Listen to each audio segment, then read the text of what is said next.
The global confrontation between the Soviet Union and the USA forced the two countries to constantly improve and increase their military capabilities. The best minds on both sides of the Iron Curtain were involved in the creation of new different types of weapons, be it small arms or ballistic missiles. Sometimes one country was taking a lead in this armaments race, sometimes it was the other. The United States, as an example, left the USSR behind in developing the fourth-generation fighters. Then was necessary for the Soviet Union to catch up and outdo America. But when almost everything was ready for the new Soviet Su-27 fighter tests, it turned out that this aircraft could not be able to surpass its opponent, the American F-15 fighter. To change the situation, some urgent measures had to be taken. Many could foresee that scenario.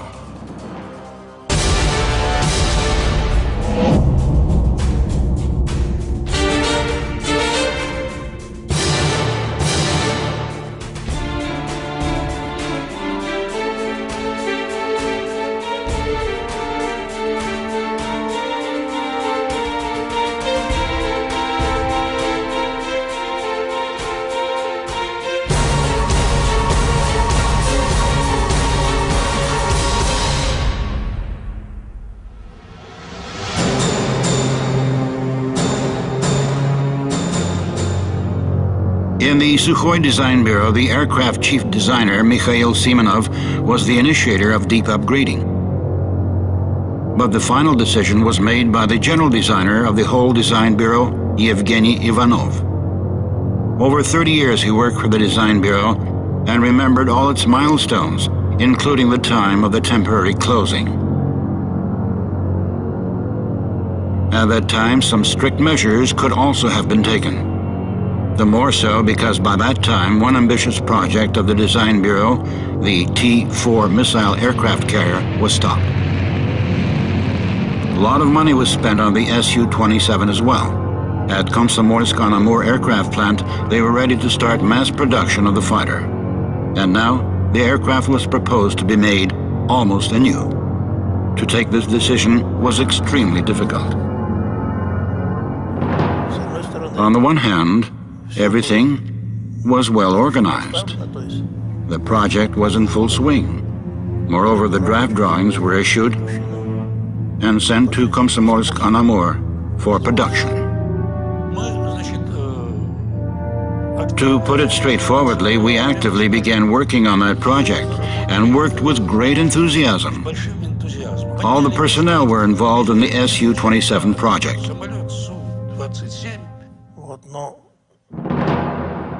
However, further decisions had to be taken. As a matter of fact, it's not a challenging task to put a modern fighter into mass production. I think that was often the case in the history of our aviation. We believe everything goes well, but the aircraft is at a medium level. Eventually, we began to produce these aircraft. Suddenly, in 1978, we learned that was the end of it. Both the chief engineer and chief technologist remonstrated against it. A lot of work, and it all came to nothing. If we design a new combat aircraft, there's only one way for us: to design an aircraft to defeat an enemy. If we are unable to design an aircraft capable of defeating an enemy airplane, then we have to take drastic measures. Either shoot ourselves, or such losses are losses of national value. Therefore, we could have made only a better aircraft as compared to the American one. The first impression or first response was like, "Why have you overlooked?" "What were you thinking about?" Followed by the question, "What has to be done?" "I visited the design bureau. Mikhail Simonov convinced me. We had to defeat an enemy." But, unfortunately, the aircraft was unable to defeat it.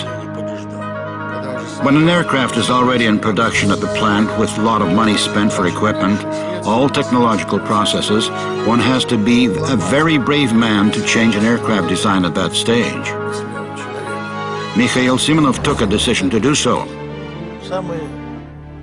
The Minister of Aviation Industry at that time, Mr. Silayev, gave his assessment of the most negative side of this decision. When we finished the talks and the decision to redesign the aircraft was taken, he said, "Mikhail, you are lucky it is not 1937 now."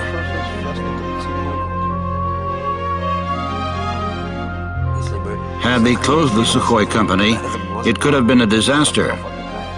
But at that time, it was not difficult to solve some problems with the designer and the production plant. That time, everyone was eager to make positive decisions. Well, formally, the aircraft met the requirements. There was no doubt about that. Of course, it met the requirements. The design bureau is quite competent, and the designers are knowledgeable. They did their job well. But what I'm saying is that its maneuverability was not the same as we can see it now. The redesigning process was caused by certain factors. Some aircraft parameters were not sufficiently high. But now it is not so important. Most importantly is that the designers had an unexpected opportunity to analyze the initially developed rather than successful project and reconsider some accepted engineering decisions. Within the shortest time frame from November 1977 up to January 78, they succeeded in improving the aircraft performance. So what was done to improve the aircraft performance? The decision was made to stick to the general concept, the aircraft integrated circuit, where the wing with its wing root glove and fuselage forming a single lifting body remain the same. Here on the left is the aircraft of initial design. On the right is a new aircraft. As we can see, they look very similar. However, this is where the similarity ends. To achieve the required speed and flight range, it was necessary to reduce the aircraft aerodynamic resistance. With that end in view, they changed the engine unit's position. Now the engine nacelles created less drag.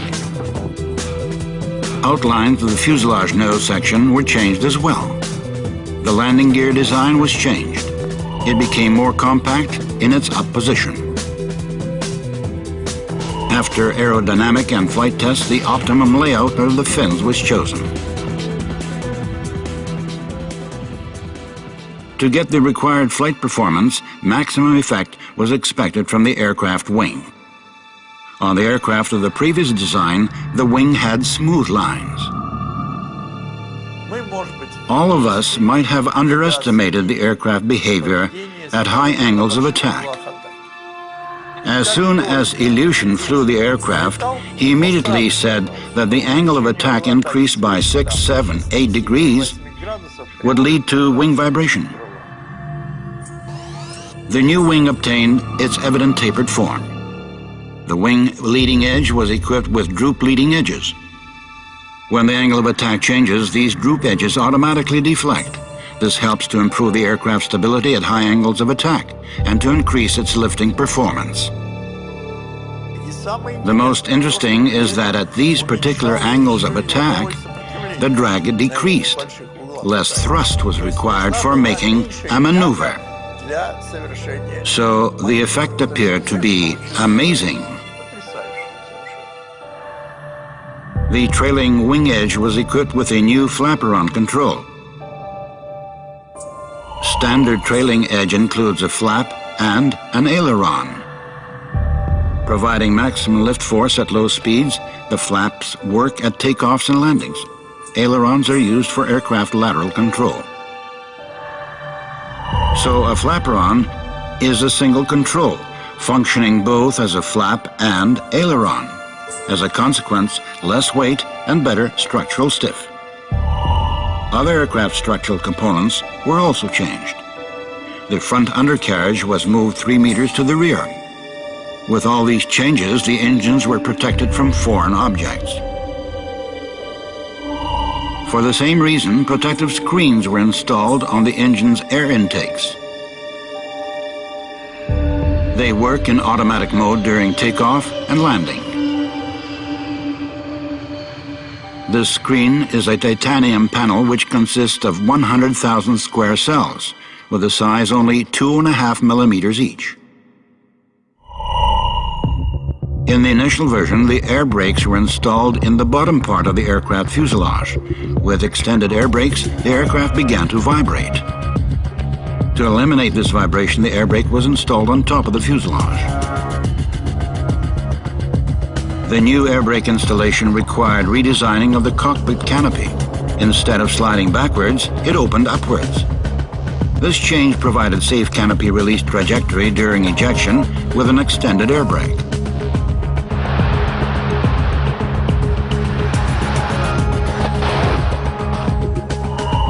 Another important improvement was an increase of the total number of missile suspension points from 8 to 10. As a result, there were so many improvements that one could call it a new fighter. The aircraft had a factory code T-10S, where S stood for serial, though the official name of the fighter remained the same, Su-27. As to the aircraft of the previous design, it was decided to use them for versatile tests.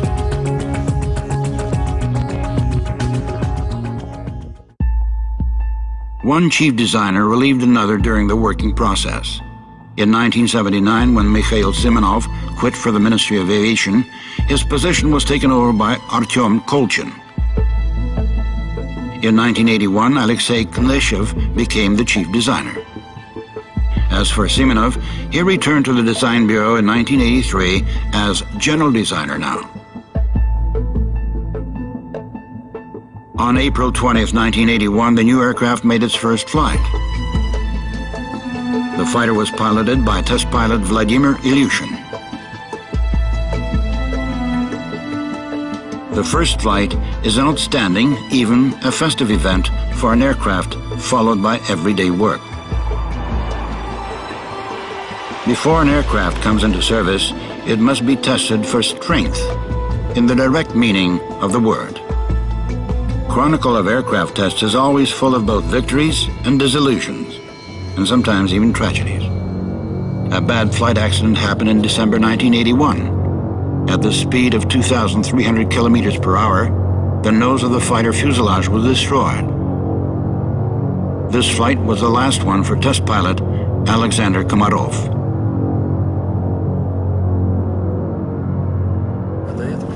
Before that event, in the 3 previous flights, when we went to high Mach number, pilot Alexander complained of some noise behind the seat back. The tests were suspended, but later the human factor played its role to make one more flight.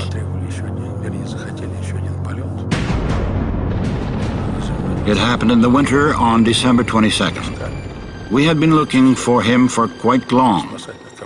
The helicopter pilot saw the top of one of the fir trees all snow-covered with a trace going down. We arrived in that area and found him. He was sitting there in his seat. Tests are quite a challenging period for an aircraft life, requiring confirmation of all data set and specifications. A lot of things happened.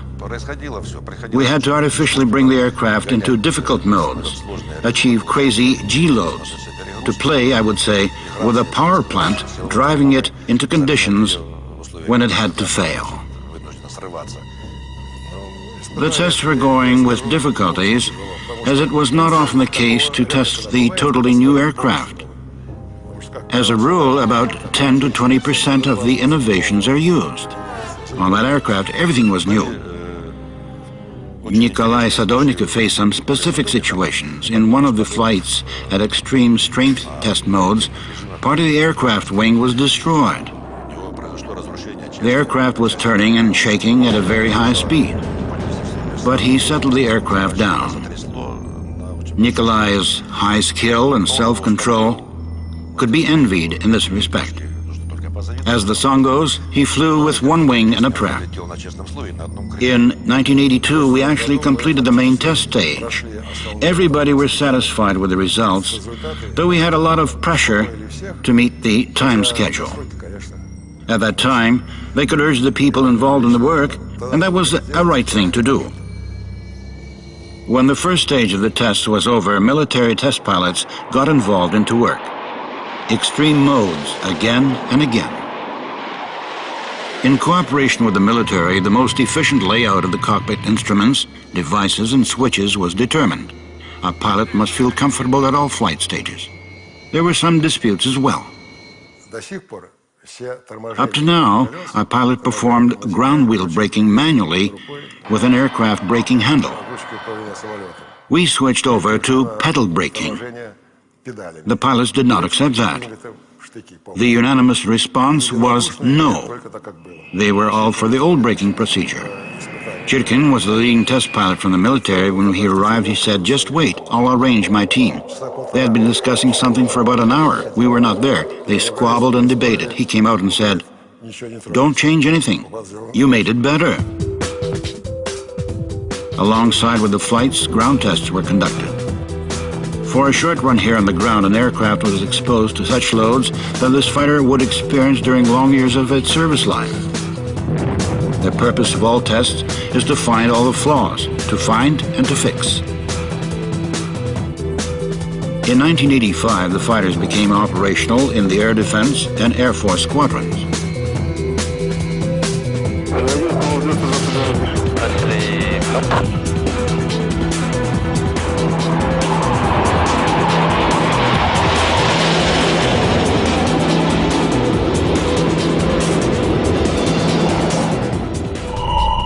The Su-27 single-seat frontline fighter, aircraft length 21.9 meters, height 5.9 meters, wingspan 14.7 meters, maximum takeoff weight 28 tons, maximum flight speed 2,500 kilometers per hour, flight range 3,900 kilometers, service ceiling 18.5 kilometers, limiting G-load 9. The first comments of the Air Regiment's pilots confirmed the outstanding performance of the aircraft. With its combat efficiency, the Su-27 was superior to all previous Soviet fighters. We immediately got a feeling that this aircraft is simple and easy in flying. It has high maneuvering characteristics, and what is most important for a pilot are the new requirements for pilot physiology and physical capabilities. A pilot has to stand such G-loads so that to use all maneuvering characteristics of the aircraft. I remember at that time, I seemed to have been dreaming of a similar aircraft, but it appeared to have exceeded all my expectations and dreams. It was time for this fighter to become well known all over the world. In 1986, a special aircraft was prepared to set up world records. However, at that time, the Su-27 was still a classified fighter, and that special aircraft got the name P-42. We were told that the Su-27 name was not good for the record flights. Our program would be approved and signed, but the aircraft name should be changed. I proposed to take the first letter P of my father's name, Pyotr. During World War II, at the time of the Stalingrad battle, he worked at headquarters in a political department of the 66th Army and died there. It was 1942, the year of the victory in Stalingrad battle. The aircraft name was changed to P-42. Like any aircraft designed to set world records, the P-42 was stripped to minimum weight. It was made as light as possible. Even the paint was removed. This was common practice. The Americans did the same when their F-15 was setting rate of climb records. Moreover, they set up those records in wintertime, when at the low temperatures, the engines developed maximum thrust. Now it's worth mentioning another important feature of the fourth generation fighters, such as the Su-27 and the F-15.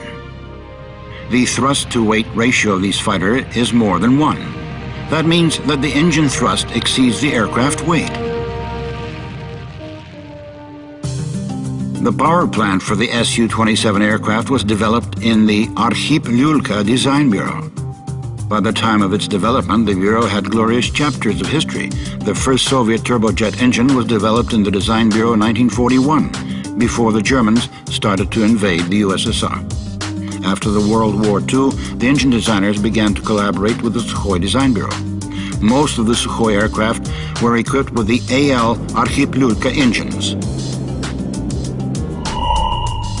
There are two AL-31F turbofan engines installed on the Su-27. Their total thrust in full afterburner is equal to 25 tons, while the aircraft normal weight is 23 tons. So the aircraft thrust-to-weight ratio is more than 1. As compared with the previous generation fighter, this parameter was 0.8. As to the special record aircraft, as soon as it became lightweight and the thrust was maximum augmented, its thrust-to-weight ratio at takeoff reached the value of 2. This enormous ratio led to a problem. The brakes couldn't hold the aircraft at the start. Therefore, the aircraft was tied with steel cables to a heavy tow truck. We selected an afterburner, but this tow tank couldn't hold the aircraft. Then we had to find a huge mountain bulldozer at the airfield. I don't know what it was doing there. The bulldozer plowshare rested against the tow tank with some props under it. And only this system could hold the aircraft when activating the afterburner. When the pilot activated afterburners, the cables were detached and the aircraft rocketed up into the sky. The aircraft was reaching the sound speed climbing vertically. From 1986 to 1988, the P-42 set up more than 30 world records. Test pilot Viktor Pugachev reached an altitude of 3,000 meters in less than half a minute. To be more precise, in 25.4 seconds. It is 2 seconds faster than the world record of the F-15. Whereas Nikolai Sadovnikov climbed to an altitude of 15 kilometers in his aircraft within 1 minute 16 seconds, which is 7 seconds faster than the Americans did. So the Su-27 was a winner in the first stage of the long-distance run against America. In the early 90s, the chance to perform demo aerial combats between the Su-27 and F-15 became real. In 1992, pilots of Lipetsk Aviation Center made a friendly visit to Virginia U.S. Air Force Base. The first air combat, we met and had a briefing who should fly to the tail first. It was agreed that first they are ahead of us, we are behind. They tried to maneuver, but nothing came of it. Then we changed the rules. I fly forward, and the American pilot, the squadron leader, is behind me. From this position, I have to fly away from him and go to his aircraft tail. Then was considered a victory. He is deliberately in a wonderful position with the only task to hold it. I drag him higher up, making an accelerated combat turn while climbing. He is following me, losing speed within the limits of less than 650 kilometers per hour. And then the Su-27 aircraft has a total advantage. After 1.5 turn, I fly to his tail. There is nothing that he can do. We later talked with the Americans. Their general flew the Su-27 two-seater with our general. When he got out of the aircraft, he was delighted. When we came up to him, he straightforwardly admitted, with his thumbs up, it was better than their F-15.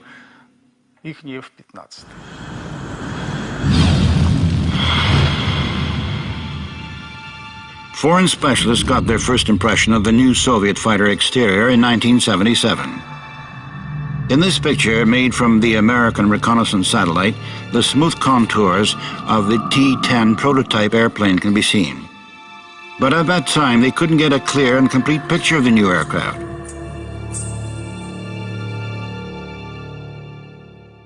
By the way, the NATO code name for the Su-27 is Flanker, which literally means flanking.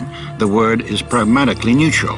It's just that under NATO classification, all Soviet fighters' names begin with the Latin letter F, which stands for fighter.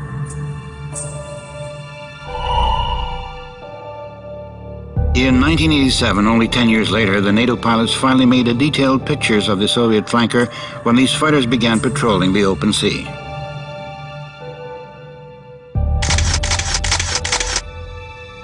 Two years later, the Soviet Su-27 demonstrated its capabilities in the skies of Western Europe. In June 1989, the regular international air show took place in the French city of Le Bourget. To this day, the Soviets brought only civilian aircraft to international air shows. But in 1989, according to the new political course of the USSR leaders, considered it possible to demonstrate military aircraft as well, including the Su-27. The fighter was presented in two versions. One was a basic single-seat aircraft, and the other, Su-27UB, was a two-seat combat trainer. Both fighters flew non-stop from an airfield in Zhukovsky, Moscow region to Le Bourget. More than that, they flew without air refueling and external fuel tanks.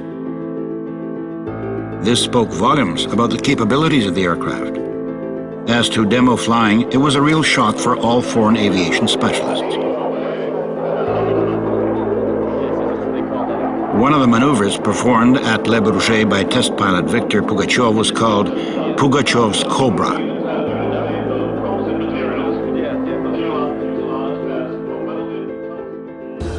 It's worth noticing that the Americans were the first to perform maneuvers similar to that one of Pugachev.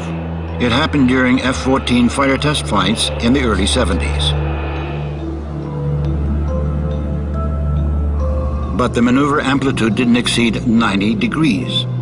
When performing Cobra, it reaches up to 110 degrees. The possibility of performing such a maneuver was theoretically proven by Central Hydro Aerodynamic Institute specialists. By the way, the scientists call this maneuver dynamic going into extremely large supercritical angles of attack. For the first time, similar modes were reached at the Flight Research Institute in Zhukovsky, where the Su-27 was tested for stalling and spin. During one flight performed by test pilot Igor Volk, it was proved that the aircraft doesn't stall when going into supercritical angles within the shortest time. Using all theoretical and practical results, the Sukhoi Design Bureau prepared the new aerobatic maneuver for demonstration. As a result of this maneuver, the aircraft energetically brakes within 4 or 5 seconds, reducing the speed by around 250 kilometers per hour. There is no other possible way to brake an aircraft by such a value. The aircraft demonstrated its great capability. I believe the specialists and spectators will estimate it at its true worth.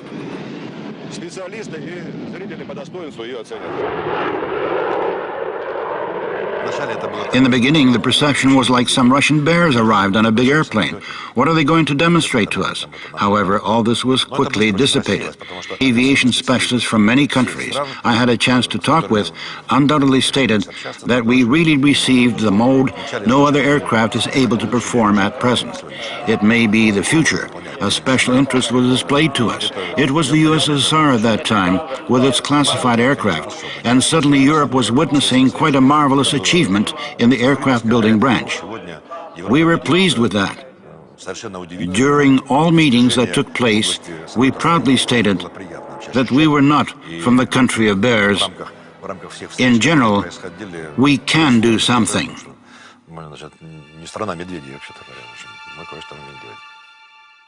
The concept of longitudinal static instability is implemented on the Su-27. To a large extent, this concept is an evidence of the aircraft's high maneuverability. Let's have a closer look at this concept. An aircraft, like any physical object, has a center of gravity. Relative to this center point, an aircraft in the air behaves as a peculiar swing. There's another point, the point of aerodynamic center. When the center of gravity is in front of the aerodynamic center, the aircraft is statically stable. Suppose that in flight, such an aircraft experiences external disturbance.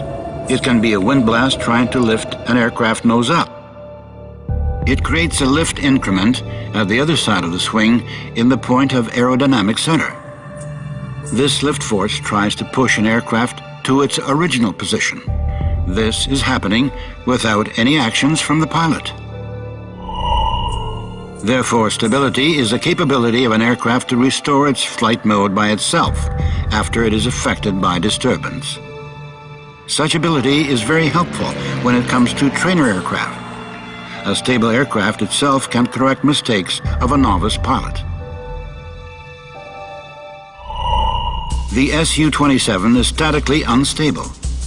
It means that its aerodynamic center is in front of the aircraft's center of gravity. In this case, a lift increment doesn't prevent an angle of attack from increasing.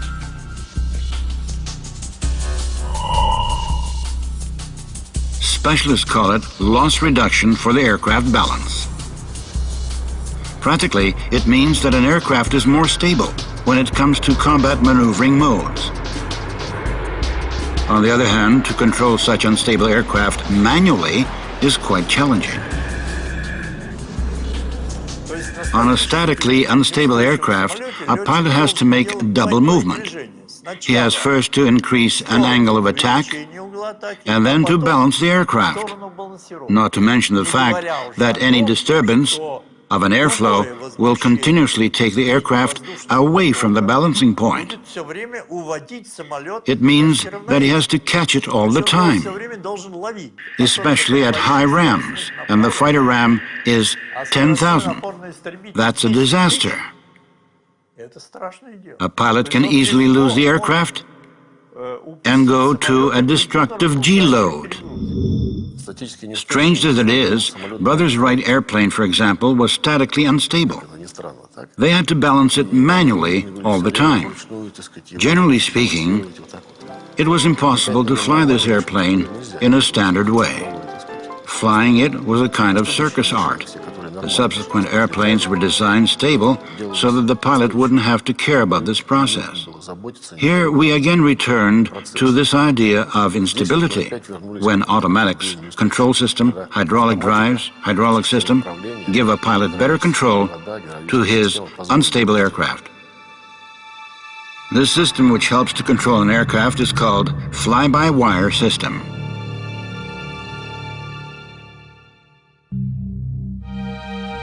At the dawn of aviation, a pilot controlled an aircraft with the manual controls. The pilot had to be physically fit to perform these manipulations. The same control was used in the first jet aircraft. But in the course of time, aircraft were getting heavier, their flying speed was going up. No man could control such an aircraft with his muscles.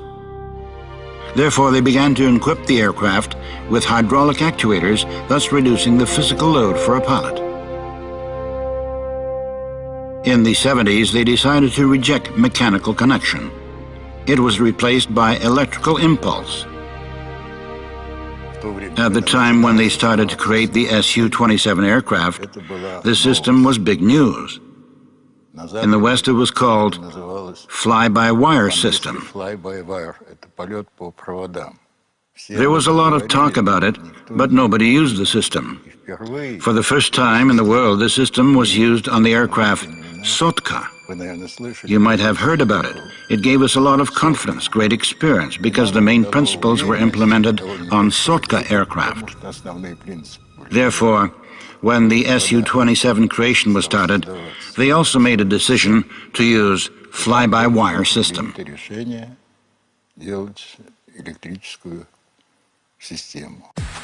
On the Su-27, when a pilot deflects the control stick, fly-by-wire system computer forms an electrical signal which, in its turn, controls the hydraulic actuators. Depending on flight conditions, such as altitude or speed, the system reacts differently to the pilot's actions. But a pilot must have a feeling of controlling his high-speed aircraft.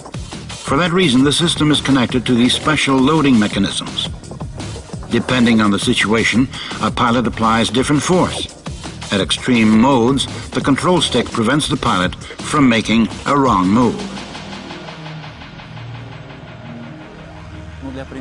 As an example, let's consider a bicycle. It has direct control. The wheel turns as far as the handlebars are deflected.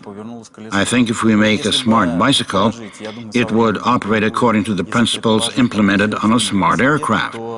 The handlebars are maximum deflected as sharply as you want, incommensurably to how you're riding, and the wheel must deflect at no more than a possible maximum from a safety point of view in order to maintain the balance.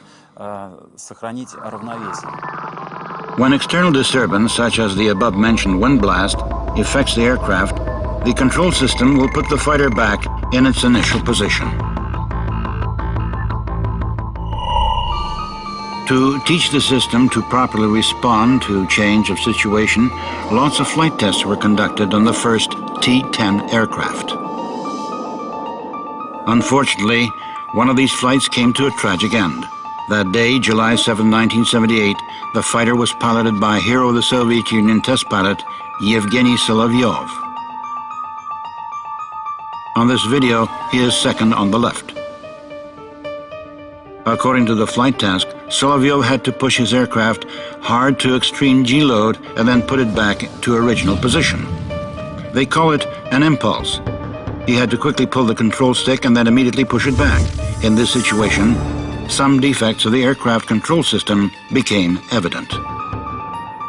The aircraft nosed up too fast, and the G-load momentarily went to 6. Solovyov did not expect it to be more than 2. As a reflex, he pushed the control stick back. The aircraft rushed down. Then another reflex action. The G-load was exceeded, and the aircraft was destroyed in the air. Yevgeny Solovyov died.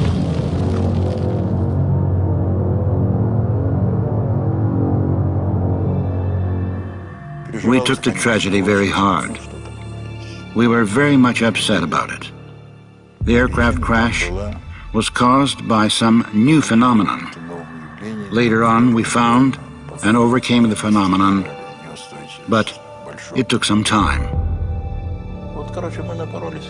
To be brief, we have encountered the new problem that cost the life of our best pilot. Not to mention that he was an honored test pilot, hero of the Soviet Union, a pilot of the highest professional skills. Unfortunately, life is such as it is. Death of our pilots Komarov and Solovyov during flight tests is for the aircraft Su-27 and its modifications to fly and become better. It may be a sacrifice without which it is impossible to achieve the aircraft's ultimate recognition and put it into service. We continued the work and developed the aircraft to high airworthiness, put it into service, and take pride in that.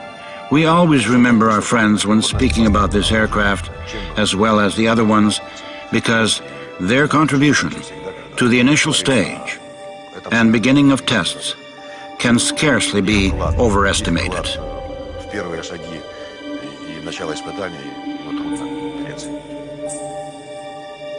A test pilot's work is not easy. When it's time to meet the unknown, they are always the first to face it.